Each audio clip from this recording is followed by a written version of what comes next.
What's up, everyone, and welcome to another episode of Variant the Podcast. I'm Arris and with Tim Conley. We're back, Tim. We are back. We're back. We are back. Welcome back, everybody. Welcome to the show. Yes. It has been a minute.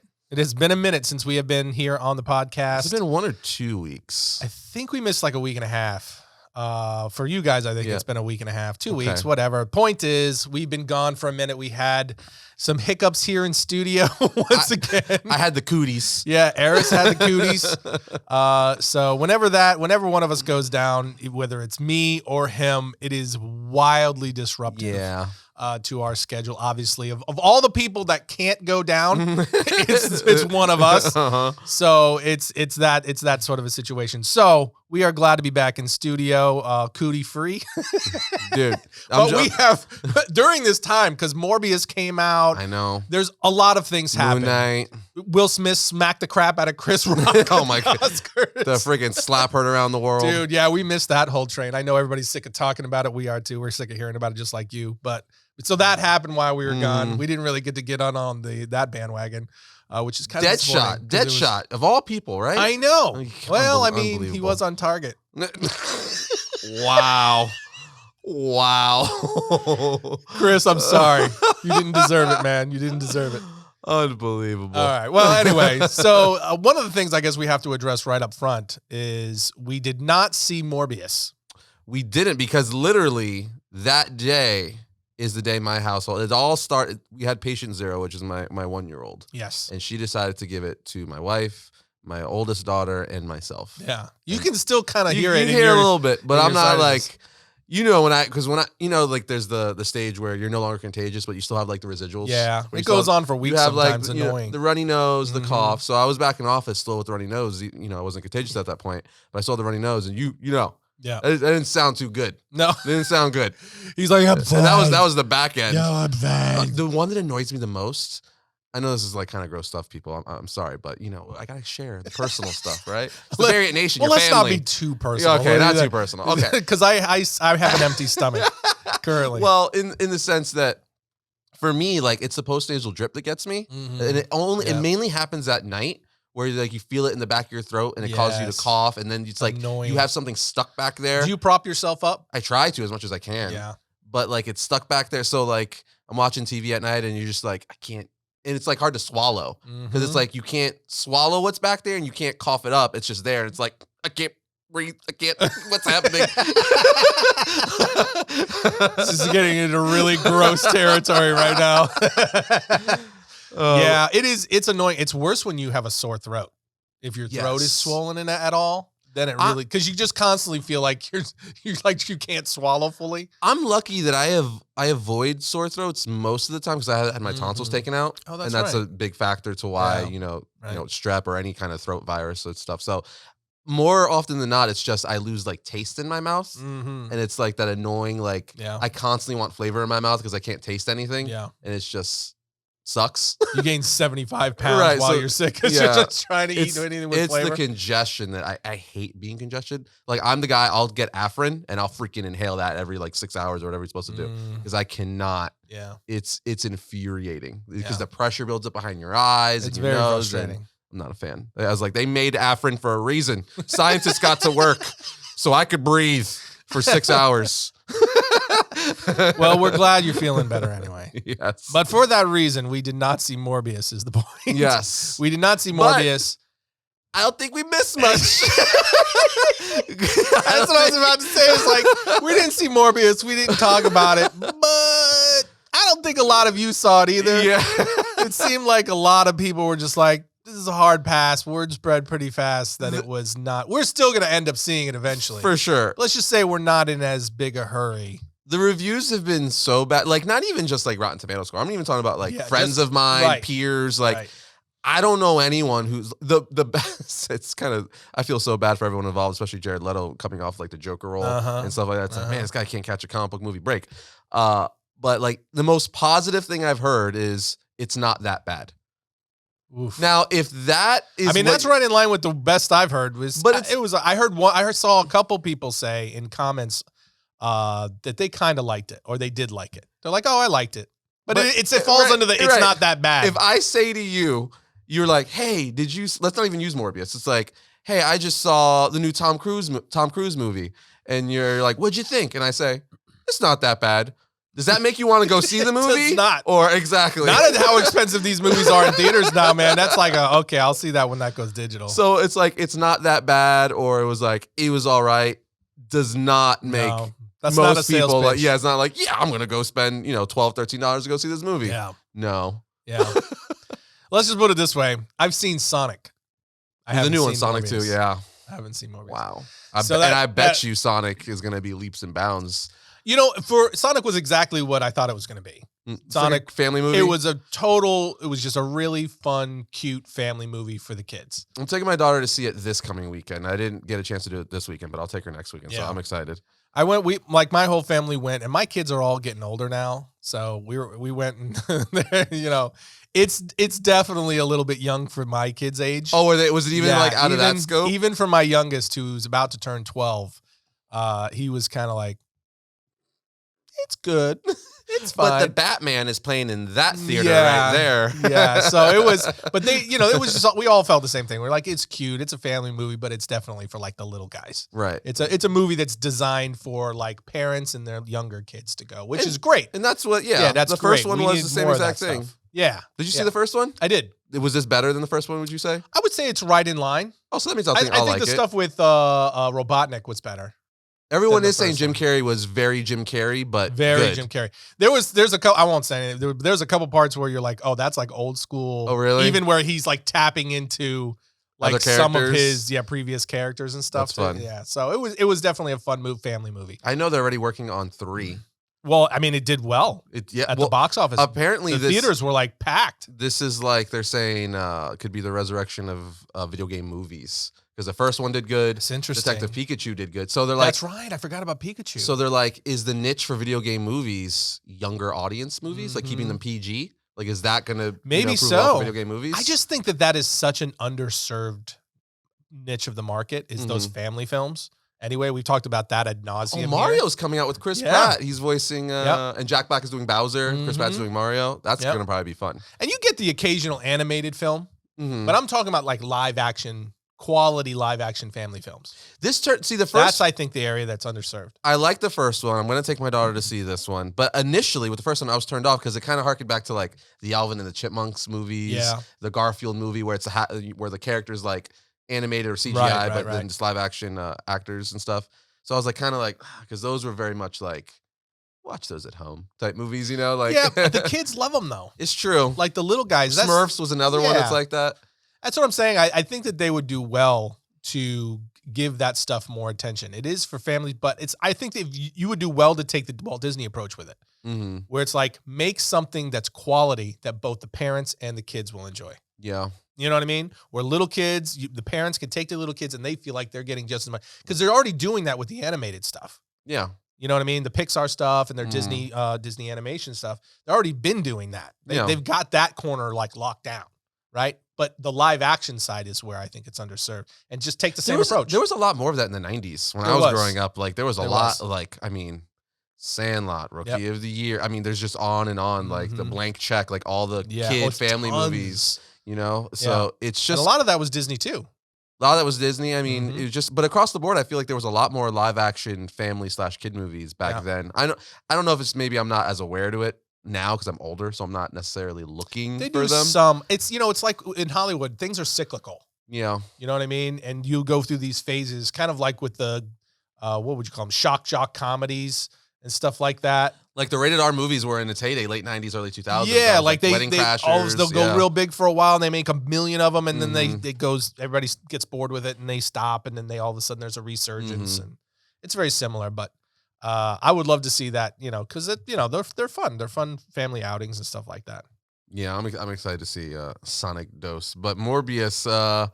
I don't know. Do we see it? Do we see it while it's still in theaters to talk about it here on the podcast, or do we wait for streaming?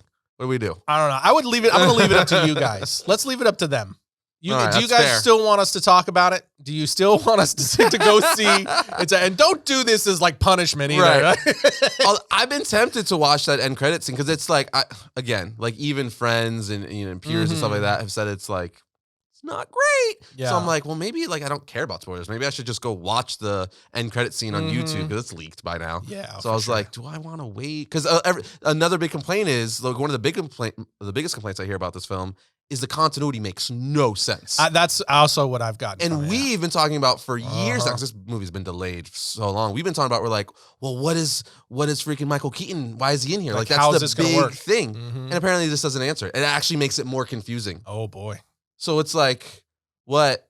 Like I don't know. Again, I'm tempted to just watch the end credit scene. So I'm like, what does this mean? Yeah, I don't know, man. I'm again, what we'll do, here's what we'll do. We'll put a poll up on Twitter. We have that power. And we'll ask you guys if you want us to go see Morbius and talk about it here on the show still.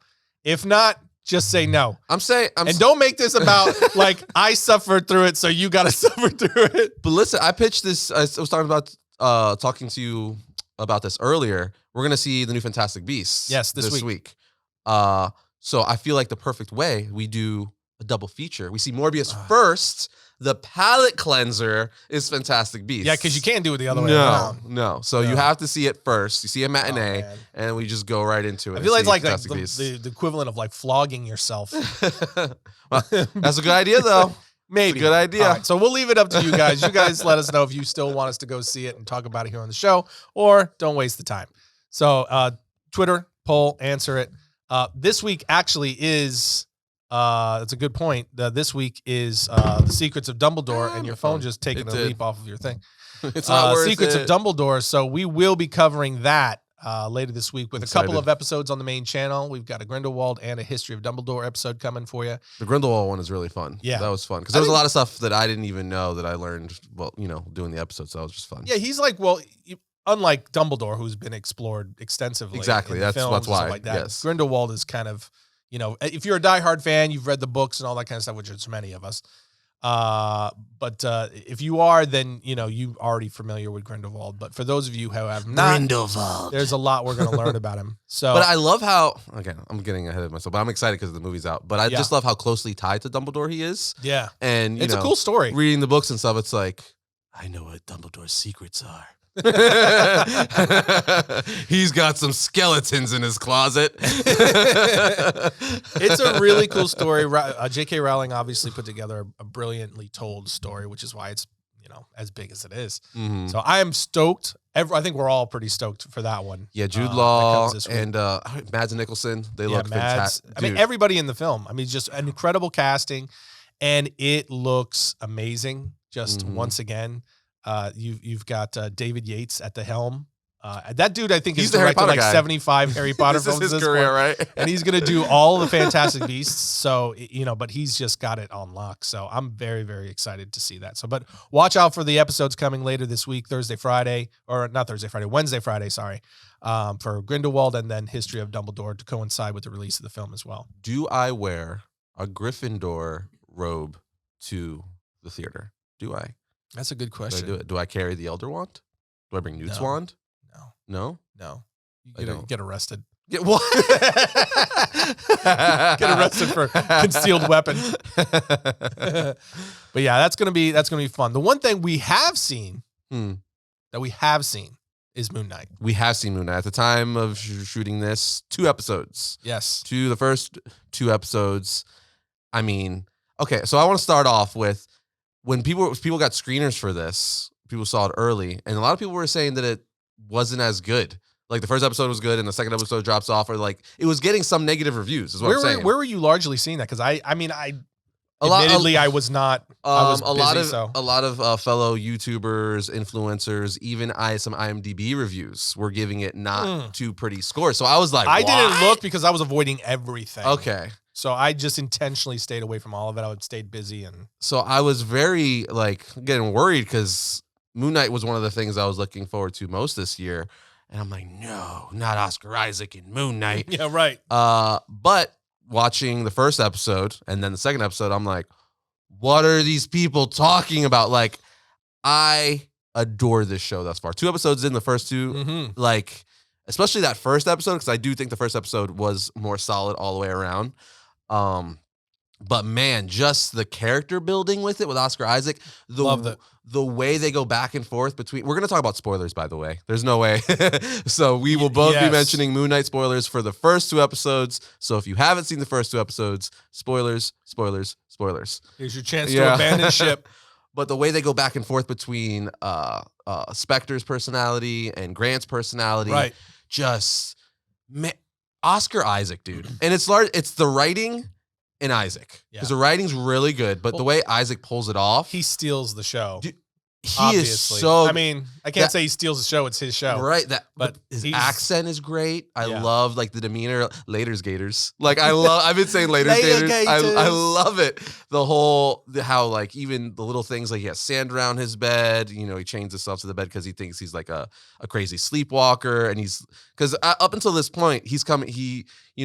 Coming to terms by the end of the first episode, he comes to terms with, like I'm possessed by like an Egyptian moon god. This is weird. What's wrong with me? And by the second episode, he's starting to come to terms with it. But it's really fascinating seeing him argue with himself, right? Yes. Like it's kind of like the James McAvoy Split thing, right? Where it's like you have one dude who's playing several different roles. In this case, up until episode 2 different roles where he's playing Mark, Spectre, and Stephen Grant, and it's the same person, but it feels so different. You're like, is this the same person? You just got a twin? Yeah. Like he's just doing I love it. He's doing a really good job. And the way that he discovers it, in the first episode, and then that it further elaborates where he fully becomes aware in the second. I just thought they did a really good job. I don't know what anyone who was down on it, I don't know.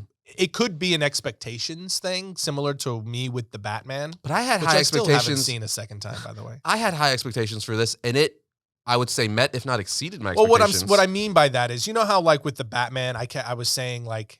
I thought it was going to be... Yeah, I had in my mind what it was likely going to be. And then it's like when you're expecting, Sprite and you get water. Right. You know what I mean? It's that whole, like, you like both, but you just weren't ready for that flavor, so it's off-putting at first. Yeah. So that for me had a lot to do with my view of the Batman, which again I have to see a second time to really fully have an opinion on it. But I wonder if it's a similar thing where people were expecting it to be one way and it came in slightly different, and so there was a little bit off-putting. Because honestly, this was exactly what I thought. Yeah, that's the thing. Moon Knight should be. They said it was going to be self-contained. They said this is a character study, and that's exactly what it's been. It's just been a character study of this character, right from the get-go. And it's you can tell they're not. With other Marvel stuff, it ties in immediately. There's senses of other things within the Marvel universe early on, or references to. And there's been none of that. It's just been this story about Stephen Grant and Mark Spector. And this, developing situation with Khonshu as it's slowly unfolding. Yeah, it was exactly what I think. That's why I liked it so much. It was exactly what I was expecting. Yeah, like this is like, this was my expectation. So you're nailing it. What did you think of Khonshu, the voice thus far? His voice, because I love it, but at first it was very like Optimus Prime. Is that you? That's exactly it. That's exactly it. The very first. That was my only real thing that I didn't like in the first episode was the voice of Khonshu. I just thought it was very weird, very Optimus Prime, like you said. It was just very like, Autobots roll out. It was that kind of like all-encompassing, narrative. Or narrator's voice, and I didn't like the way that they did it. It wasn't that I didn't like let Mark out. Yeah, it wasn't that I didn't like the voice, because F. Murray Abraham, I love him. The voice was fine. It was the way that they actually did the sound mixing for the voice. It was kind of echoey. Yeah, just really loud and just kind of all encompassing. I really didn't like that. I kind of wished it would have been more subtle, and they actually fixed it some in the second episode, I thought, where it wasn't the same. It was more projection from where Khonshu was, and so it didn't have that like total ADR. It's it's a overlapping sound.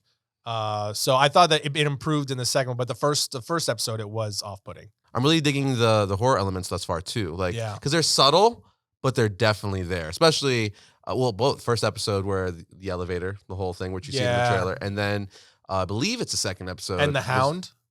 The Hound was cool. Yeah, that was but the storage facility scene in the second episode where the lights are going off, and you see pieces of that in the trailer too. But it was just very well done where they're going on and off.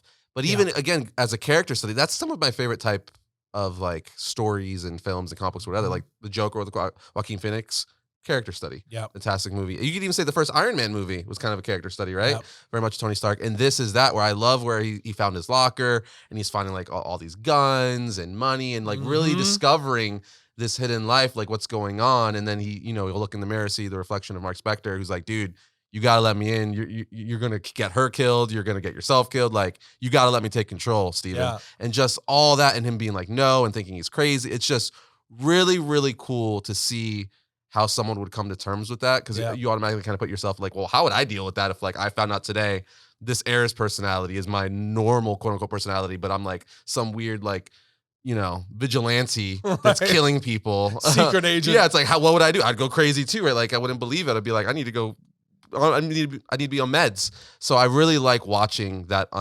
unfold, and they've been doing a great job thus far. Yeah, I think so too. And it's been a great mix of action and overall performance. I like the story as it's unraveling. Yeah, he's finding out he was once he even found out he was married. Yeah, that whole thing while he's on the bike. Yeah, with the girl. He's trying not, and he's like, I don't want to get a divorce. Yeah, he's mad at Mark because he's like, what have you done? Yeah. He's like, she's beautiful, she's wonderful, she's amazing. She can speak hieroglyphics. He's like, here I am, lonely in my apartment. You know what I mean? And you're screwing up the one good thing you have in your life. So that dynamic I thought was really cool. I love, just like what you just said, I love that element of what would you do if you, for instance, like if you saw on videotape of yourself doing certain things that you in your mind you weren't even capable of. Right. But you were just this other person entirely, and you saw it for yourself, like on video footage. Let's just say someone proved it to you. Like, no, when you wake up feeling like something just happened, that's because it did, and you have no recollection of. It's like such an interesting dynamic to explore, which is that's the Moon Knight thing. That's the thing with Moon Knight. I do think it's interesting how Mark Spector is the secondary. Right. Yep. So I think that's a little bit interesting. They've kind of flipped some things around a little bit. It was in episode 2, the way he explained it, where Mark tells Steven, he's like, I am the incarnation of like Khonshu's vengeance. Right. So it is interesting. I'm like, okay, they're changing around a bit where it's like, okay, so Mark Spector is Khonshu. It's not, you know what I mean? Like they're playing with it a little bit where it's like you just said, so Steven's the real guy. Right. Unless there's any twists and turns later on. We don't know. Yeah, we'll have to wait and see. Yeah, as of episode 2, it seems that Steven's the dude, and Mark Spector is like, the persona created by Khonshu. Well, I don't know that it's that if that Mark has been created by Khonshu, or if that Mark was already an existing alternate personality within him that Khonshu extracted. Because it could be it. Khonshu worked a deal with Mark. So that it was like, hey, you told me you could keep him under control. And I'm wondering if they're going to explore that more. I imagine they have to. Like how he became the avatar for Khonshu. Because and they're also saying they want to make what's his wife's name in the film? In the show? Abby? Is it Abby? Oh, I got it up here. Hold on. Well, anyway, Khonshu is looking to make her the next avatar, which Mark obviously doesn't want. Oh, that's right. He's looking to protect her. Yep, that's right. And, they've been off on all these adventures or whatever, looking and hunting for the scarab that is the compass that leads to Amet. Is it Amet? Am I saying it right? Amet, the other god? The Egyptian god of I don't judgment? Remember. I don't remember. Anyway, I think it's Amet. Layla. Layla? Layla's her name. Layla. So... but it has all these great, and I'm already like such a huge sucker for Egyptian lore, like Egyptian culture, just the aesthetic, the mythology of it all. I am a huge fan. It's wildly fascinating and compelling for me. So them getting into all of that, and then Ethan Hawke, man, as Arthur Harrow, he's great, awesome. He is like the best like cult leader vibe thing. Joke. Like he's like terrifying, but like. You're kind of nice, but no, you're not. I've always liked Ethan Hawke. So have I. But, he doesn't, I don't think he gets enough credit. That dude is awesome in this. He's been really good thus far. Yeah, his performance as Arthur Harrow is really, really, really good. And I like how they're doing that whole cult thing where he's like the head of this cult who's been empowered by this other Egyptian god. So now it's the rivaling Egyptian god. Really, really good. I love that take. I love how it's been great. I love how it all comes back to like, because Ethan Hawke's character, Arthur, is like, that god is all like, hey, we got to eradicate evil before it even exists. Kind of like Minority Report, right? Where I love how it all kind of goes back to like tropes that we've seen in fiction before. I'm like, and then freaking you see Steven being like, how can you punish someone before they even do it? Like, how about when they're talking about children in the second episode? Yes. And he's just like, no, you'd have to kill children. He's like, no, I'm sorry. A children's like where I draw the line. And it's like the funniest exchange because it really, I think that they did a good job with that though in its writing because it really shows you the contrast of like this dude's talking about literally killing children. Yeah, for the greater good. Yeah, for the greater good, supposedly, before they have a chance to do anything bad. But you know what it is? It's kind of like that that thing you hear all the time, where the Hitler thing, right? Yeah, it's like, would you kill baby if Hitler? you go back in time, would you kill Hitler as a kid knowing all the atrocities he would do? And it's like, would that justify? Because at that point, he's a baby. He hasn't done it yet. But I guess it's like, it would be like, well, do you know for a fact he would grow up doing that? Yeah. Or is it like a possibility? Yeah. I thought one of the things I thought was very compelling about this story and that this element in the second episode specifically that I thought, I was like, oh, wow, that's like a deep, like the deep cut. I don't know if anybody's like going to really look at it this way, but it was like a deep exploration of even the concept of how alluring, manipulative, and convincing some of these really radical ideas can be that end up, creating genocide throughout history, right? It's like, you think about like Hitler, right? How in the earth did he convince so many people to do such horrific acts, right? That's just one example of many. Yeah. Right? And it's, we don't talk about that enough of like how seductive and compelling especially in the right situation and in the right circumstances, when the right environment is created, how certain ideas can be very compelling and very manipulative and seductive and can convince otherwise good and decent people to do horrific things. And I thought with Arthur Harrow, in that scene particularly, I thought they did a really smart job of kind of touching on that and exploring that a little bit. And that made that scene really, really compelling because there was elements, kind of like the Thanos thing. Yeah, for sure. Right? Where you're like, kind of has a little bit of a point, or Ra's al Ghul, right? Same thing. Yeah. And he's like, there's some points in there that are valid, but it's the kind of the greater good approach. Yeah, it was the collectivism. Yeah. It's this whole like, the greater But I like the good. scale, like on his forearm, the scales, how he'll like measure it. And like, you'd be like, but I've changed my ways. It's like, this says that you end up doing that. Right. Or you're gonna, so bye-bye. And then they shiver into like, a dusty corpse. That scene too in the first episode where he first ends up in that village and he sees and he does her, that. yeah, you see him do that. He yells out something in, I think, Egyptian, and everyone kneels and he's just like, oh. Yeah. Whoops. That sort of a thing. You give me the scarab. Yeah, that whole scene I thought was really good. That was cool. Mark or Steven, do not give him the scarab. Khonshu's like talking to him. And he just goes to hand it to him and he's like trying to pry his fingers open. Yeah, I thought that was a really great, because it was very early on in the first episode. And it was a great introduction to the overall dynamic between those two characters. Well, that going on after that, when he starts evading them in the cupcake truck? Because you see bits of that in the trailers that we got before the show came out, but the way that played, that scene was a perfect example of how he was going in and out of the personalities. Because he would be freaking out, then he would come back and realize that like, oh, those three men have been taken out, and now he's like driving this thing. He's like, how did I do that? And Mark's like, let me back in. You're gonna die. It's just really cool to see like. He zones out, then he wakes back up, and things have been taken care of because Mark fixed things, and he's like, "Let me back in, or you're gonna die." I really like that. That was among the times, because that scene was great, but that was amongst the time periods or the moments where Khonshu's voice was really coming in. Yeah. And it was just that whole, oh, great, the idiot's back. You know, that sort of thing. I like that, though. Which, it wasn't that he was insulting and all that stuff, because that's how Khonshu is. Yeah. But it was, again, it was the sound design for it that was a little bit off. Khonshu's design looks dope. Yeah, I really like that Egyptian vibe they got going though. I even like the way they have him like move, where it's like this broken a zombie mummy thing. Yeah. It's very horror in its vibe. Really good. I'm thoroughly enjoying the series so far. So, in the second episode where we get Mr. Knight, I love how Mr. Knight is Steven's Moon Knight. That's right. I love that twist. Because that was really cool where he's like, the suit. You said suit. He's like, what do you mean suit? Not the suit. I'm talking about the sacred armor of Khonshu. Yeah. Not freaking like you look like, you're going to attend like a piano, like duelist competition or something. But I love how, so it's like, they kind of all have their own personas where like now it seems like, I don't know how far they're going to go with this, but it seems like that Steven's suit will be the Mr. Knight suit, a suit. Mm-hmm. And when Mark's in control, he will use the armor of Khonshu. Yeah. Which is really cool. I wonder if that, because I haven't looked at the complaints about the show. I wonder if that's a big, because there are serious departures in this show. Yeah. Obviously. But I mean, the MCU's like that in general. It does this all the time. Thor Love and Thunder coming up. Yeah. Come on. And don't get me wrong. I totally get it, because you guys have heard me complain about some of the changes they've done in the MCU.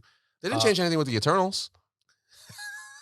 That was 100% out of the comic books. Yeah, it was like right out of the comics. They didn't change any lore, any really, character, really any motivation. Good. Yes, top to bottom. That was like, same Z's. They literally were like, hey, word for word, Stan Lee and panel for panel, Kirby. That's what they did. This is hard sarcasm. Very. No one's picking if you didn't pick up my sarcasm. No one's picking that up. This is, I mean, Icarus, 100%, dude. Like, that is Icarus to a T. To a T. You know, that is so Icarus. It's like Icarus. Yeah, hardcore. Yeah. It's good stuff. All right. But I guess my point is that I can't, I get it when people like, hey, I don't like this take, you know, or I really wish they would have stuck closer to the comics. Because we fall in that bucket quite a bit. Yeah. You know, but we're aware that MCU makes changes. These changes, for me, while some of them are drastic, I actually kind of like them. I actually like the twist. Yeah, I'm a bit, I think I've said it here. No, I know I've said it on here before. I'm very vocal that personally, obviously source material, I want to stick as close to source material, but a lot of the time, no, I won't say a lot of times, but when you change things for the better, like, I'm all for it. There's been several things the MCU has done where I'm like, yeah, that works better than, you know, what the comic books. So it just makes more sense. If you're going to change it and it works, I'm all for it. It's just like the unnecessary changes or the forced changes or just the dumb changes. Like, why? Like, if you're going to change it, make it better or cooler. Yeah, and I don't even know if I would say better or cooler. I would just say equally as good. Or even equal, I guess. You know, because be fine, I don't think what they've done is better than what they did with Moon Knight. You know, Moon Knight is an amazing character with great stories, right? So what they did, the original work that they did with him was awesome. Yeah, it really didn't need to be changed. You know what? as long as it works for the story in a good way, for the story you're trying to tell. That's what I'm saying. Is you know, I'm good with making changes and taking creative liberties and all that stuff, as long as A, it makes sense for the character, and B, it feels organic. And that's I guess one of the words that I've used quite often when talking about all this stuff is make it feel organic. Don't make it feel forced, you know, and that oftentimes is what ends up happening when you make changes for change's sake. Yeah. Right. If there's a good reason for it and there's something specific you're trying to explore and it makes sense for the character and it works within the MCU overall and you're able to embed it in an organic way, those problems tend to work themselves out and people don't notice it as much. Yeah. And I feel like with Moon Knight, what they're doing with Moon Knight, it's that way. It's a character that's not as large, it's not as well known as some others, while simultaneously being, you know, a character that people really like. It's a fan favorite for sure. Right. Yeah. So it's not, I'm saying what I mean is it's not as broadly known as, let's say, a Captain America. Yeah, he's no Batman or Hulk or anything. Right. Yeah. So he's not a D-list character, but he's not an A-list character either. He's kind of falls in that B, maybe C. I would probably say B, right? In terms of Marvel characters. Yeah, I mean, if you're a comic book fan, you know of Moon Knight, but you're, you know, someone who's just watching MCU movies isn't going to know what Moon Knight is. But anyway, point is that within the MCU, a lot of what they do with Moon Knight is darker, it's heavier and stuff like that. Within the MCU, I think what they're doing with him works and it feels organic in its storytelling. So I'm down. I like it. Yeah, I can't wait for episode 3 and to see, because I think we're gonna have some twists and turns with this series. I feel like we're starting to get to that time of the season, right? Because episode 3 is halfway. Yep. And the first 2 episodes have been really, really good, but they have been very self-contained, which is fine. And I love the character development. It's one of the reasons I'm digging on it. But I feel like there's got to be something at some point that they're gonna throw in there that's like, You think we're gonna get anything about Blade in this series? I know, man. I know everyone's been talking about like the Midnight Suns and all that stuff, where that would be really cool. I mean, but I feel like that's how you would have to end it, like a tease going to a movie. I agree. I agree. But that would be cool if you get Blade in here, or because they already had his voice at the end of the Eternals. Yes, with Black Knight. Black Knight. So what maybe if Black Knight's in here too? Yeah, we could get Black Knight. That'd be fun. That would be interesting. I'm curious. What if Deadpool? Could you imagine Deadpool's? They tease Deadpool in here because we know Moon Knight and Deadpool have that that relationship in the book, especially that epic fight, that iconic fight. Yeah. So it's like, I don't know, or I feel, or maybe they'll save that for Multiverse of Madness, or I don't know, or just another film. Yeah, I don't know. We'll have to see. We'll have to see how this all rolls out. I am very curious to see how they roll out the rest of this series. I know that Disney had released screeners up to, I think it was the 4th episode. Yeah, apparently some of the VFX weren't even done for some of those screeners. Yeah, so many people have some of the people that got screeners anyway. They're already aware of how things go through the 4th episode, but we did not. I actually like watching it in real time. So, third episode is this week. Very excited to see where it goes. And I'm very excited because we are getting a Love and Thunder trailer. By the time you guys watch this, it might already be out. Yeah. But we don't have it just yet. I'm very curious to see, will this in any way tie into the Multiverse of Madness or Thor Love and Thunder? I feel like no. I don't know. There's so many things happening in such a short period of time. It's like, how are they going to connect? I don't know. Because even thinking about Blade, I wonder if this is just going to introduce more ideas than tie existing ones, because Blade's already existing now, obviously. So more like an Eternals approach. Yeah, because I'm sitting here thinking, I'm like, speaking of Midnight Suns, I'm like, Ghost Rider, bro. Oh. Especially we all know his thing is like the devil and gods. It kind of fits in that like God realm, right? Yeah. With like good and evil and like supernatural.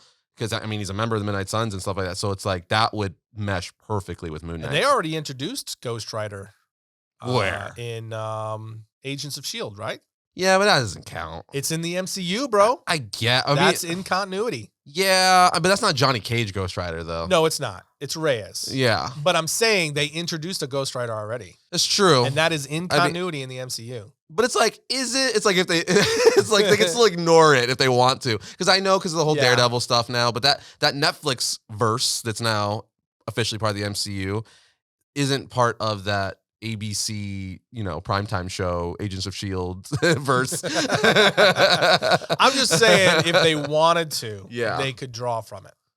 It's there for the And it's like, where would they go? Would they go Reyes? Would they go Danny Ketch? Would they go Johnny Blaze? Nick Cage shows up. Nick Cage, can you imagine? No way.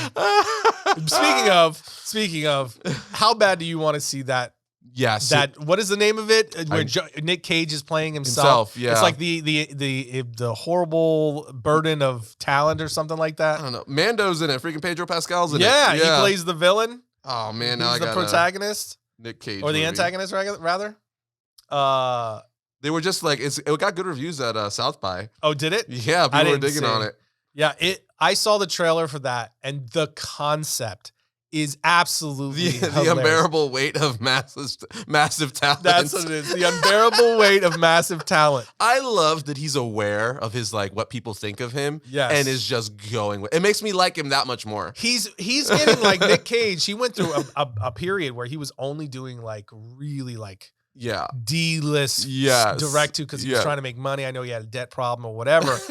But he is seeing a resurgence. People are starting to be like, Nick Cage is the guy. What are those Bible movies? Left Behind. He did a Left Behind movie. He did one. He did one, right? I think that's hilarious. Yeah, I mean, he did a lot of movies like that. Just it's time for a paycheck. And he's done a lot of smaller films, and some of them were tough. but you mean the Once Upon a Time or Almost Superman? He was almost Superman. How crazy is that? That's true. Could you imagine? He was gonna be a Tim Burton directed Superman. Dude, the behind the scenes footage, the BTS footage of that. Have you seen that documentary? It's great. It's a great documentary. But seeing him as it was like that was probably for the best. It was well, like I don't know, like okay, I like Nick Cage as much as the next guy, for Nick Cage, but Superman, I don't know, man. Superman? I mean, you never really know until something is done. So I mean, but the BTS footage and what you saw was like I don't know if that would have worked. Yeah. But you gotta. Yeah. I'm always willing to give a shot. I love Nick Cage. He is probably he's up there of one of my all time favorite actors. Family Man. Yeah. The Rock. Yeah. I mean, he's done so many. He's done a lot of great films. And it's just his eccentric delivery of things, and it's so often so over the top. Have you seen The That's Wicker Man? What I love about that movie is that they're exploring. He's aware of of how he is and how we see him. The unbearable weight of massive talent. Oh, it's so good. Have you seen The Wicker Man? A long time ago. It's like that. I can't remember it now. The bees scene. Yeah. The bees. The bees. The bees. They're getting me. Yes. Oh my gosh. Yeah, I saw that so long ago. What's the other movie where he's in a business office and as soon as he's like, no, and he's got his hands on his hips. Everyone makes fun of that scene. GIF. Yeah, everyone makes fun of it. Oh dang! I don't know what movie it's from though. I can't remember the name of the movie now, but yeah, it's that and The Wicker Man are like the two most he's done a few. Even have you seen Face Off lately? No, I've saw it when I was young, but I haven't seen it in years. Let me tell you something. If you are a sucker for like 90s cheesy action films, right? There is nothing better than John Travolta and Nick Cage in Face Off. Go back and watch that movie now. You will have a good time. I remember seeing that when I was relatively young. I shouldn't have been able to see that movie, but I had the parents that they didn't care. So I saw that movie, and I just remember the scene where they're removing the faces. Yes. And I was like, this is so gross. And it freaked me out. And you see when they see their face for the first, the much they're pointing. Yeah. I'm like, this and he's is gross. In the mirror do they show it? Or is it shadowed out, right? No, I think they do. I just remember it creeping me out as a kid. Dude. Let me tell you something. If you were born past 1990, let's say, you're gonna watch that movie like this. I feel like I gotta pull it up on YouTube after this to just look at those scenes. Yeah. if you grew up in the 90s, in your more formative years, if you grew up in the late 80s and throughout the 90s, and you saw that's a funny one to watch. Do you have movies from your childhood that certain scenes that bothered you from then still stick with you and you're like, oh, I remember that bothered me so much? Because there's two because that kind of made my mind go down a rabbit hole. That's a good question, actually. There's two scenes, so you can think. I got two right off the top of my head. One from The Phantom, the Phantom movie with Billy Zane, when one of the guys looks over in the telescope and it says liar, and then two blades go in his eye when he turns to focus it. Oh yeah, yeah, because it's he lied to the dude that he's working for, and when he focuses it, it says liar, and then right after blade shooting his eye and it blinds him. So that's one.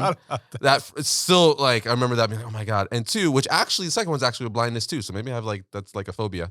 It's from The Mummy, where the mummy takes over that guy's. He steals his eyeballs. Yes. And then he steals his tongue. Yes. I remember that scaring me and freaking me out. So because he comes in he's like, yeah, someone took my eyes, and he can't see, not knowing he's talking to the mummy. Yeah. And then the mummy proceeds to take his his tongue or whatever. Yeah. Or, did he already take his tongue at that point? I don't know. But the point is, he stole his tongue, he stole his eyes, and I'm like, oh my god, he can't see and he can't talk. That's that's horrible. It's horrible.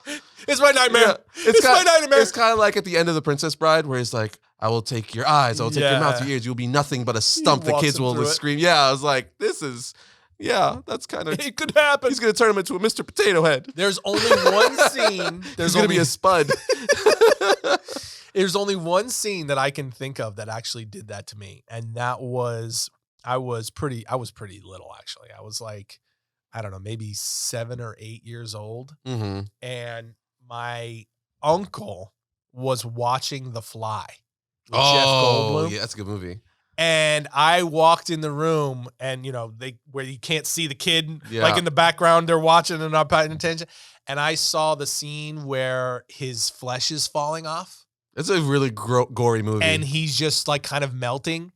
And man, that disturbed the life out of me. That's a good one. I was traumatized. That stuck with me for a while. Even to this day, I've never watched the entirety of The Fly because it so registered in my mind as a core memory of how gross it was. Dude, that's a hardcore movie. Like, it's a really good movie. Yeah. It's an iconic horror movie. It's disturbing though. But the concept. Because his fingernails fall off. Yeah, there's a point where his ear falls off. There's a point where he's in the mirror. I believe you see his member in a jar that he kept inside the medicine cabinet because everything's just falling off. That's crazy. Yeah.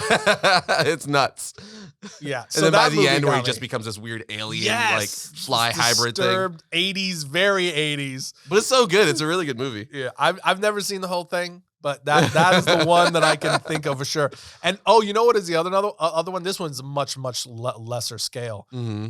Was in the first Jurassic Park, where he goes and he gets the guy in the bathroom, the T-Rex, pulls the guy in the bathroom, and full on they show eating him. Yeah. I remember I was like 14 years old. I was like, that dude just got chopped. Like legit. By a massive dinosaur. That T-Rex just ate him. Yeah, that wasn't nearly as traumatizing though, but that one did get me a little. As I'm talking this out, I feel like body horror. That's what gets me. I feel like, look at that. Especially eyes. Eyes, anything where it's like Human Centipede. Oh, it's like, it's like your contact. When your contact got stuck. Oh, dude, that was what, like last week or whatever? Yeah, a couple weeks ago. Yeah, so fellow people, I know this has happened. This has had to happen to anyone who's been wearing contacts for any long period of time. So I've been wearing contacts for, I don't know, like almost a decade now. But anyway, every once in a while, when I rub my eye, like if I rub it, I forget, it'll shift the contact off my eye. And then it'll in turn, because your whole eyeball is, it's a sphere, it'll roll back and get stuck like on the top of my eyelid. And it feels like it's going to get sucked in behind my eye. But sometimes it really hurts because it's, imagine having something jammed in your eye all the way up here. So you have to be calm and you have to like work it down. Sometimes I'll get lucky. I'll get it out in like a minute or two. Yeah. One time I was driving here on the way to the office. Oh, God. It was like 30 minutes. So I'm having to hold my eye and I get into the office, lucky I had contact solution here and work it out and I got it out. But sometimes it's horrible. That's awful. Yeah. It's the most like claustrophobic, like I don't have control of this thing and it sucks. Once the first time it happened, I actually thought I was gonna have to go to the ER. I'm gonna have to go to the ER. Dude. You're gonna have to pry my eye. This is gonna be like full on like clockwork. I'm gonna be orange blind. hair. Yeah, no, it's horrible. So maybe that's. I guess so. But definitely the blades going in. That wouldn't be great. Yeah, no. That's another thing. The last thing he saw was the words liar. God, that's unfortunate. That's poetic in a disturbing way, huh? Yeah, that's true. There's a lighter version of like 7. Some of this stuff in 7. Yeah. But Love and Thunder, Tim. Dude. Love and Thunder. We don't know anything yet, but we did see, as many of you have already seen, the first look at Gorr, some of the kind of the Marvel Legend toy images came out, concept art. So we know the trailer's coming soon. The trailers might be out by the time you guys listen to this. You all might have already seen it by now. But people have taken to social media, the people who are working on the trailer, because they're dubbing it now. And one person or group that was dubbing it for India just said, dub complete, coming soon. So the dub's complete. We got to be days away from this trailer, you would imagine. So, again, it might be out by the time you're listening to this. But as of now, we only got our first look via concept art, or I guess just official art, not even concept art. Official art from like toy packages and promotional stuff. And Gorr, he doesn't look like the comic books. No, he doesn't. He doesn't look like the comic books. No, he doesn't. He looks like Powder. Remember that movie? Yeah. Well, I thought the more accurate one that is the other one that you said, which is the death character from Bill and Ted's Amazing Journey or Excellent Journey or whatever it was called. And he's all white too. Like that's another thing. Like he's wearing all white garb. Well, I mean, he is in the comics too. He's like grayish white. But he's got the black in there and the hood and stuff. I honestly thought I thought that we were going to be getting a mocap version. I thought we were going to be getting a CG Thanos style. It's practical. And it looks like it's gonna be practical. I don't know how I feel about that. I'm gonna hold back judgment until I actually see it. But just based on the action figure, I mean, I'm gonna have to go out on a limb and say that's pretty accurate, because they typically are. I don't know how I feel about that. Even on the promotion art of the back of that figure, it's it's promotional art of Christian Bale, and you can definitely tell it's Christian Bale. Yeah. And the number one thing for me is the fact that they decided to give him a nose. He's like Voldemort. He doesn't have a nose. Oh, yes, right. He doesn't have a nose. Exactly so right. it's like, why didn't you do the Voldemort thing and get rid of the nose, you know, putting the Maybe dots they there. thought that would be too I mean, if they keep it practical like that, and they just have Christian Bale out there, basically, shaved with a shaved head, just painted white. It would have been Voldemort. So they can't do that. I- But that's already probably going to be the comparison anyway, is that, okay, well, why did you just turn Gorr the God Butcher into Voldemort? And we have to withhold judgment until we actually see it. We don't know what it's going to be like. I will say, this was my concern. Again, at the time of doing this, we haven't seen it yet.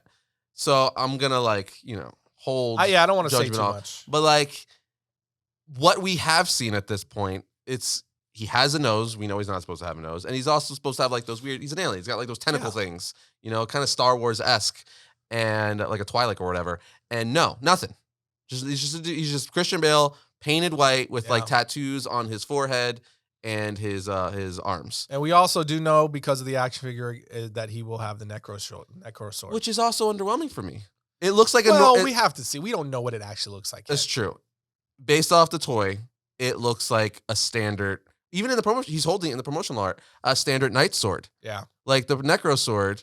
Hela actually had the Necro Sword in Ragnarok. That looked dope. Yep. It was like a really cool design. This is just very much your standard knight sword that has black from the toy. Yeah. So I'm like, hopefully this changes throughout the movie, maybe? Yeah. I don't know. We don't know. Maybe it's I don't know. Judging by what we've seen, though, I am very unimpressed. Yeah. So if you've already seen the trailer and the trailer looks amazing, then we redact. Just know we haven't seen it yet. So I don't want to say much more because we don't know. But the action figure version, it's horrible. The action figure version that we've seen, it doesn't look the best so far. But we'll see.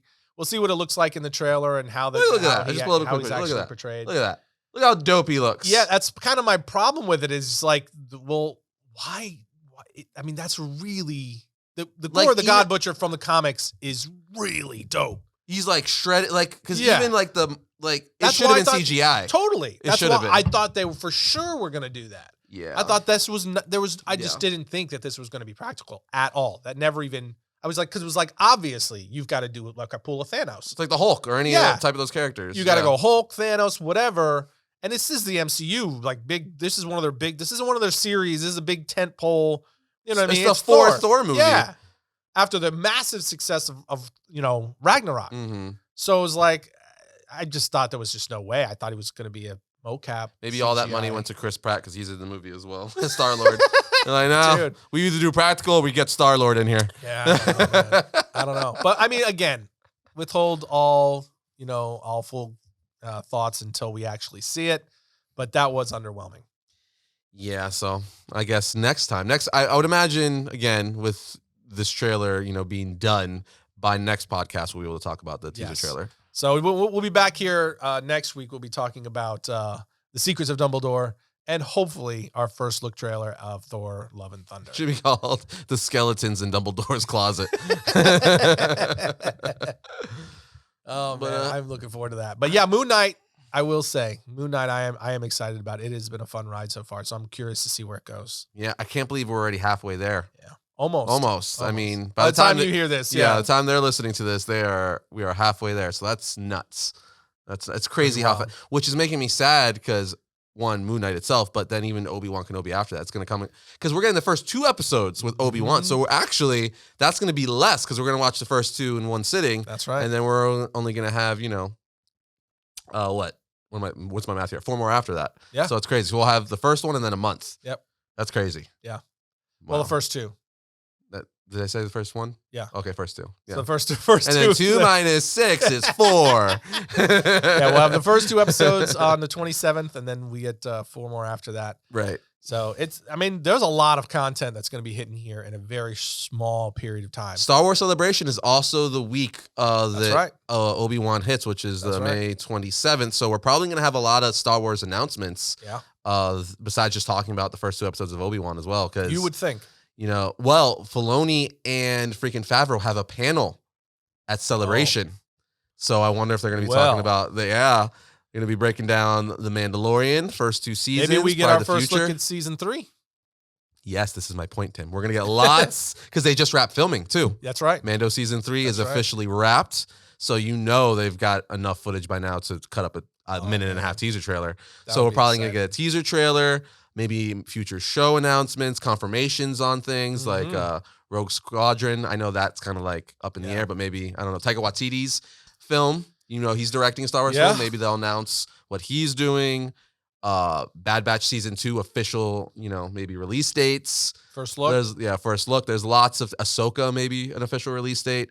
So there's lots of stuff, potential news we could be getting at a Star Wars Celebration come May. That would be a lot of fun. Yes. I am surprised. I must say, I'm surprised that they didn't structure this date-wise for that to happen around May the 4th. But, well, let me say that again. I was surprised until I heard that this was I was reminded that this is the anniversary of A New Hope. So that weekend, it is interesting, all going to be wrapped around the anniversary of A New Hope. Because that week, so the week of the 25th is Star Wars Celebration. So May 25th was the original release date. Yep. Which was Wednesday. Star Wars Celebration, I believe, starts on Friday. So I wonder why they pushed it.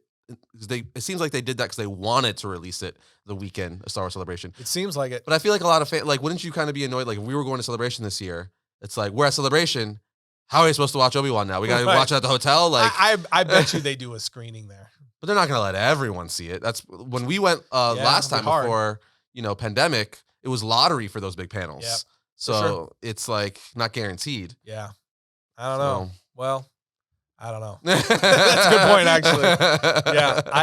That whole weekend, it's going to be so Star Wars between 40th anniversary of A New Hope and then, just Obi-Wan Kenobi coming out, Star Wars Celebration, and any other news that comes out. It's going to be a massive Star Wars weekend, and I'm kind of sad. Not kind of sad. I'm really sad we're not going this year. Yeah. I mean, we usually try to do these things, but this year we've got so many things. Yes. So many things happening.